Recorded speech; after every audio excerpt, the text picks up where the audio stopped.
Hi, I'm Wyatt Cash, Vice President of Content Strategy for FedScoop, and we're here at the IAC Executive Leadership Conference in Williamsburg, and joining me here is Raj Mukherji. Raj is the Executive Director of Marketing for AT&T Government Solutions, and Raj, thanks for coming by and chatting with us for a few minutes. So we've been talking at this conference a lot about emerging technologies, innovation, how that's helping to transform government agencies. You work at a firm that gets to kind of see a global picture. Tell us a little some of the things you're seeing in the way of emerging technologies or general trends that you think represent kind of exciting developments for government enterprises. Yeah, thanks for that. It is a really exciting time. You know, I think we've been taught that change is a constant, and I would say that is out the window. Change is accelerating, and the pace is unbelievable.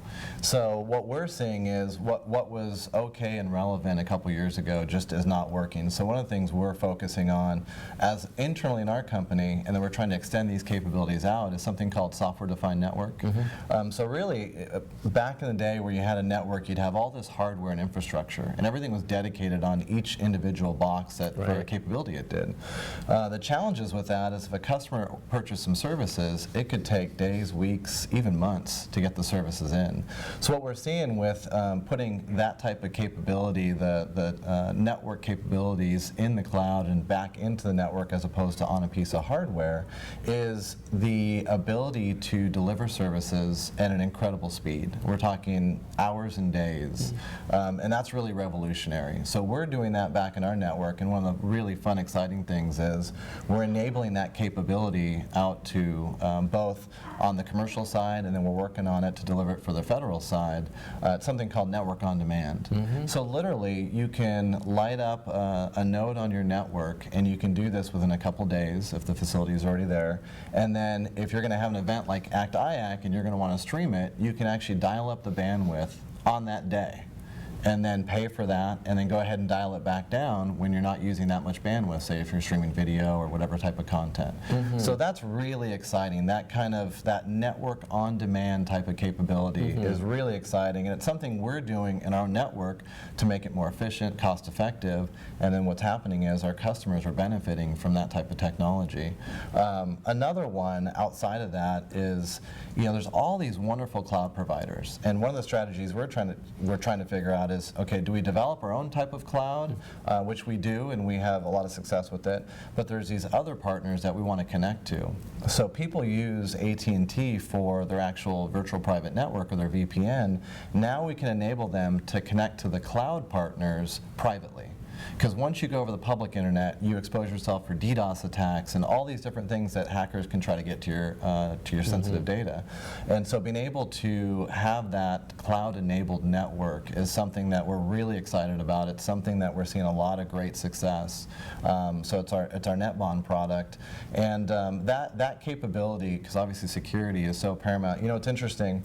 On the commercial side, security is bad. You don't want to be in the news for some sort of security breach. But with the government entities, the stakes are the highest I've ever seen it, because your reputation, you know, you don't want to become that punchline. And when it comes to the government, it gets politicized, and then it just all of a sudden just grows these legs in the media. And you've got to really be wary of that, not only protect your customers' information, but then your own reputation as a firm. So a lot of times our services are really geared towards trying to protect companies that are struggling with how to do that in this environment. Well, another area in the sort of realm of mobile technologies and then the Internet of Things are introducing these additional dimensions on top of the network. What are some of the trends you're seeing there?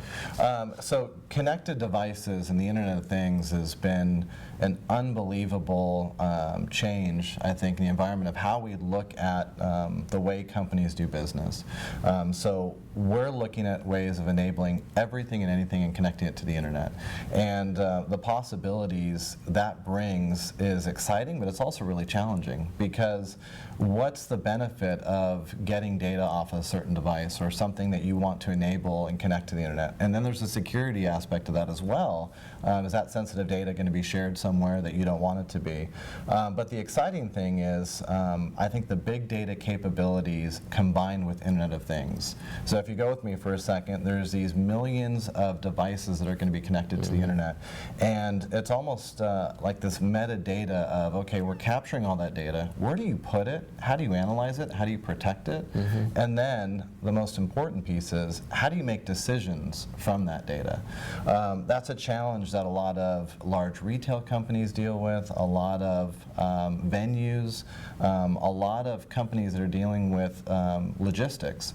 Well, coming to the federal government, the stakes are, I mean, you have FedEx's and UPS size, you know, infrastructure at any one of the entities. Look at the military; it's an unbelievable amount of things that are being moved around, and so that the potential to connect those devices to enable our warriors to have all this technology that you think a business person has today, right? They've got iPads and they've got wearable devices for their physiology, and so the opportunity to help the government be able to leverage that technology that's out in the private sector is really exciting, and I think that's it's just at the beginning stage. Well, I'm sure your perspective coming in from kind of working with commercial enterprises brings a perspective. What are kind of some of the things you're going to be focusing on now that you're going to be working on the federal public sector?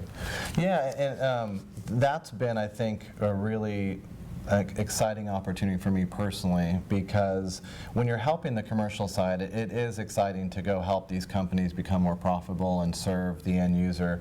But when you come over to the federal side, like I have recently, to be able to enable the entities that make America kind of what it is. You know, I come from immigrant parents, and so going back to my native India and seeing the life that is lived there, which is great, but then the opportunities we have here, I just think it's almost a point of trying to decide, okay, where do we focus our energies as a company, because there's so many things that we can do, and really trying to align with what are the major trends that are going on in the government. And that's where this whole movement to cloud, I think, has been, everyone knows that we need to do that.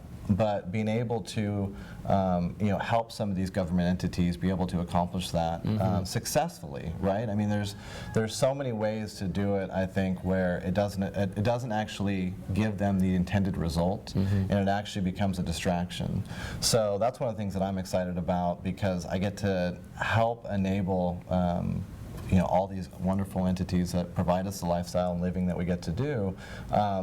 And it just feels like, you hear the term mission, and that was kind of new to me, but you take it so quickly because you really do believe in the mission of what these entities do, and it becomes important to you. It almost gives you, for me, this greater meaning of trying to help. I mean, I know it's IT and information technology, and can that really be you know, that exciting? I'm sure a lot of people would say it's not, but for me, being able to enable these companies to figure out how to privately connect all their locations, connect their people, to aggregate the data and analyze it, connect to the cloud, it's really exciting, and I'm happy to be here to help with that. Well, I wish you a lot of luck with that, and look forward to having you back with us soon and hear how it's going. So thanks for being with us. I appreciate it. Thank you. Okay, thank you.